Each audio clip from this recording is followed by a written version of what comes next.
Welcome to Take Two. Take two, episode 1. 47 Ronin. What's up, man? What's up, Brendan?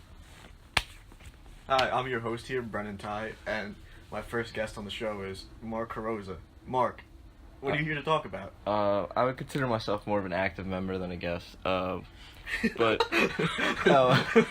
anyways, so yeah, we're here to talk about the 47 Ronin. So I'm gonna just lay down on you with a little bit of the beginning. Okay. So basically, the Ronin came up. They came from really. A lot of people say they were influenced by the ideals of this neo-Confucianist Yamaga Soko. So Confucianism was a Chinese religion, and a lot of Japanese culture and history is based around China. Because China was like a well-established state during a lot of early Japan, and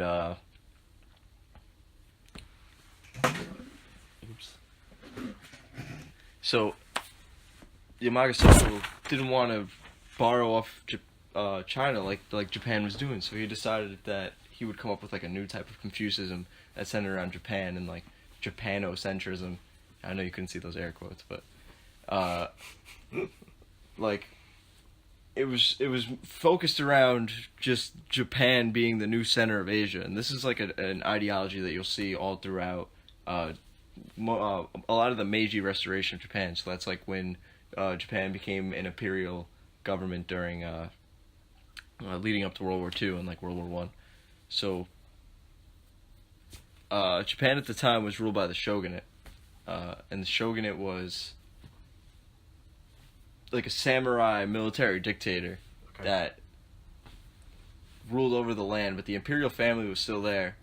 They were there since the beginning, and they're still around to this day. They're like a figurehead. Yeah.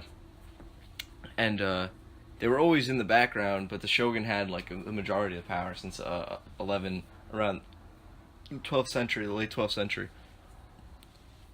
So anyways, it was said that Yamaga Soko influenced the leader of the later 47 Ronin, Aoshi, and that a lot of his beliefs were instilled in him, and that would lead up to the events. How did he influence him, though? So it was really through like his teachings. So a lot of his teachings weren't accepted in Japan, and he was exiled from Edo, which is like the capital where Tokyo is now. Okay. And he was when he was exiled, he stayed in an Akko domain where these Ronin are from, where Asano Naganori, their samurai master, where he was from. He was a daimyo, which is like a daimyo is what you would call like a feudal lord in Europe. Okay. It's basically like, like the lord of a province or a small bit of land.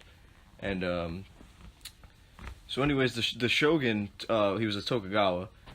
He asked. What is that? What is? So there's a bunch of different shogun lines. So Yoritomo was one of the first shoguns. So they were also kind of like a dynasty in a way. Yeah, it was exactly. It was a dynasty. So there's like the Tokugawa shogun. I think the Minamoto. I'll look it up right now. It's. Oh my god.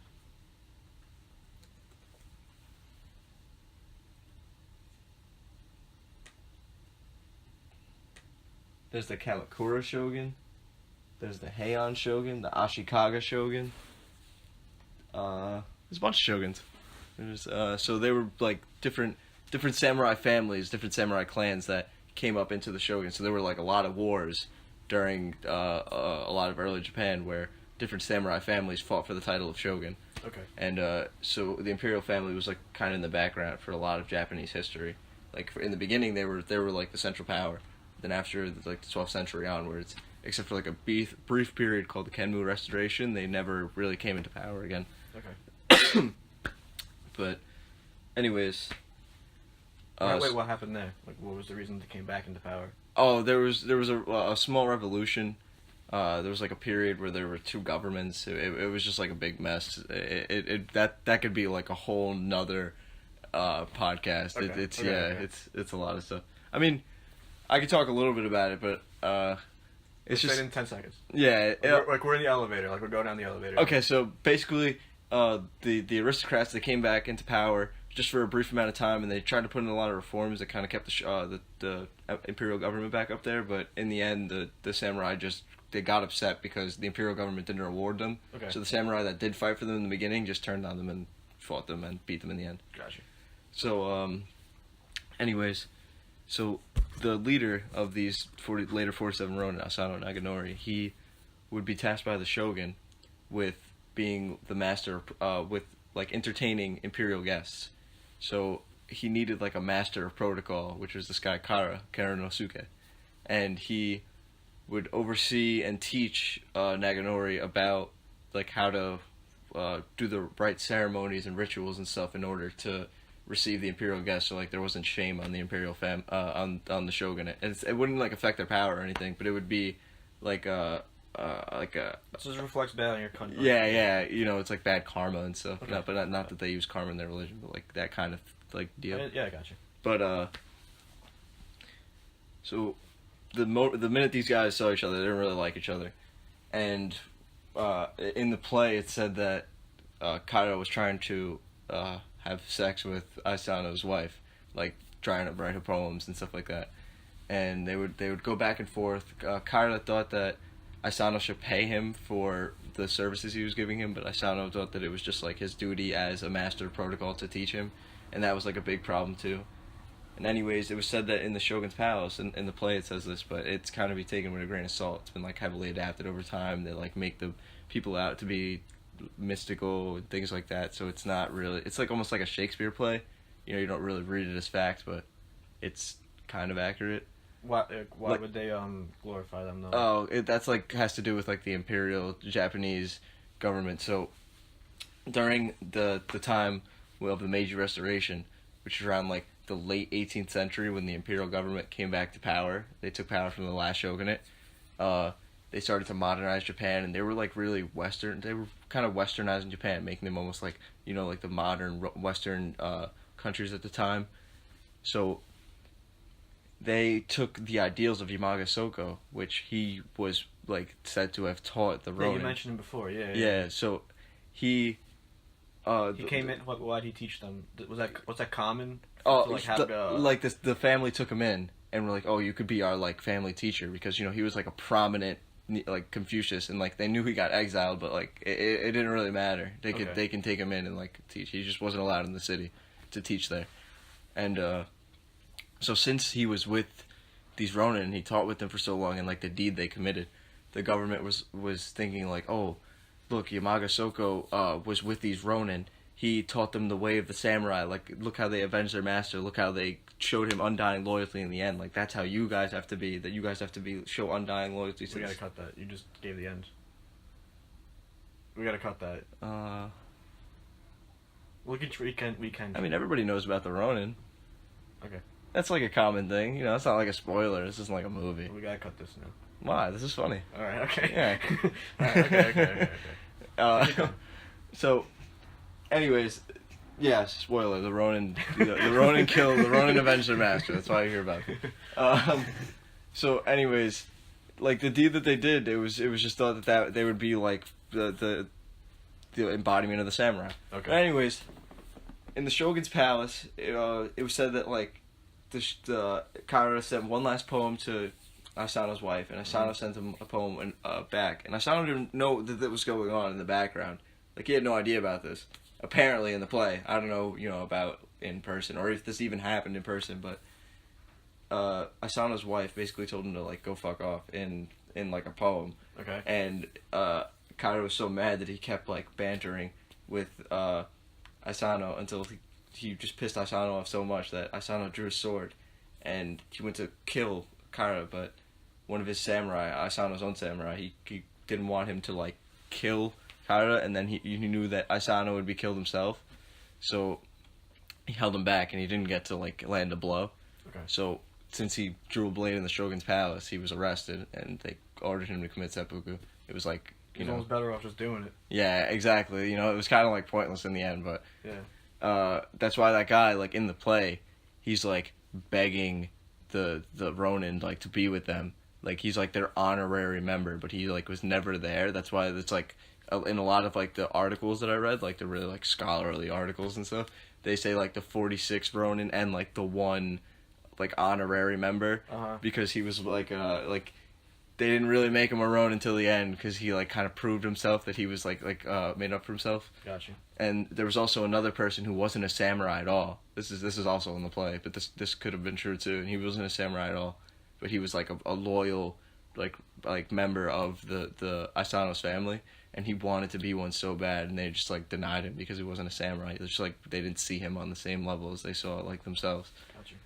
And so anyways, the shogun's forces come to take Asano's palace in Akko domain, and Asano's retainers they don't know what to do. There's like a bunch of them, and Oshi calms him down, and he's like, let's go away, let's give up our possessions, give up the castle, we'll go like pretend, go on our ways, let's go.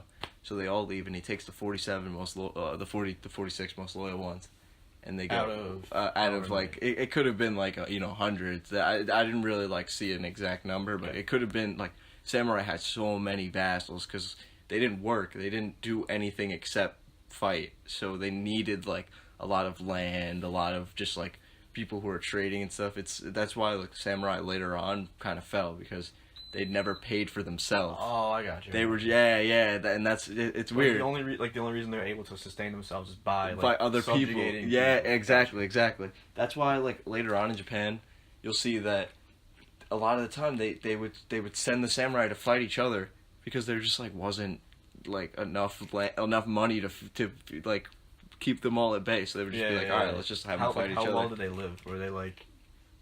It must have been worth it to be a samurai. Is what I'm saying. Yeah, no, they lived really well. Like they lived good. Like they had 2 swords, sick armor, horses. Like horses alone are like really expensive. You know, it's they live real good. Yeah. So even later on when they got like jobs and they became like like artisans, like poets, and like they translated books and stuff, like that's not like money making work. They're not they're not merchants, they're not things like that. Even then they're not supporting themselves.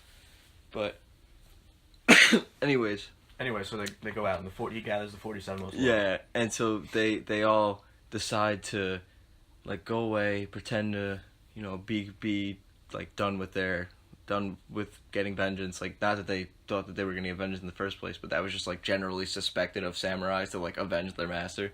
But like, not that it was like popular or with like this kind of like undying loyalty, that they would like go out of their way to just like pretend to be like okay for so long.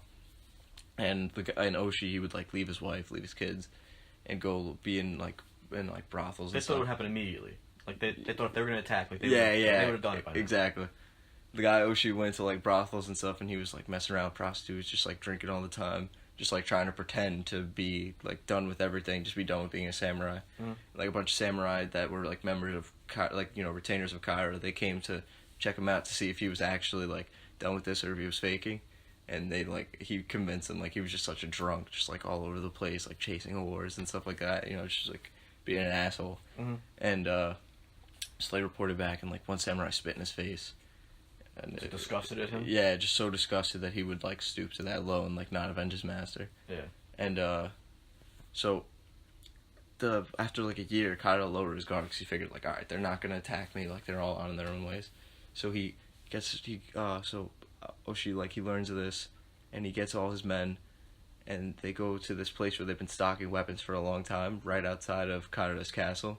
And it's not like really a castle, it's like a mansion. Okay. And so they storm his mansion, like a group from the front, a group from behind, and they kill a lot of the guards. They catch him by surprise, but it's like a fight to the death, like in the close quarters, like the Japanese house. It's crazy. And they kill all of his retainers, the 47 Ronin, and they find Kaido in the outhouse. They don't know like what he was doing out there, but he was in the outhouse, and they bring him out.